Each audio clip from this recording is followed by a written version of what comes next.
ମୋ ନାଁ ରୁଦ୍ରନାରାୟଣ ସ୍ୱାଇଁ, ଆମ ଗାଁ କୋରକୋରା, ଯାଜପୁର ଜିଲ୍ଲା।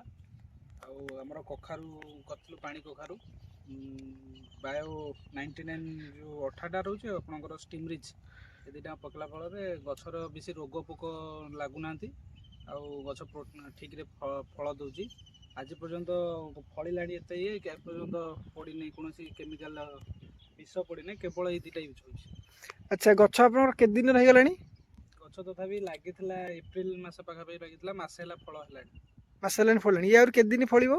ଏ 4-5 ମାସ ଫଳିବ, କୋଭିଡ ସମୟ ପର୍ଯ୍ୟନ୍ତ। ଆ ଦେହରେ କୌଣସି କେମିକାଲ ଆପଣଙ୍କର ପଡ଼ିନି ନାଇଁ? ନା, ଫାଷ୍ଟରୁ ଏଇ ଦୁଇଟା ୟୁଜ୍ କରାହେଉଛି, କିଛି ଦରକାର ପଡ଼ୁନାହିଁ କେମିକାଲର।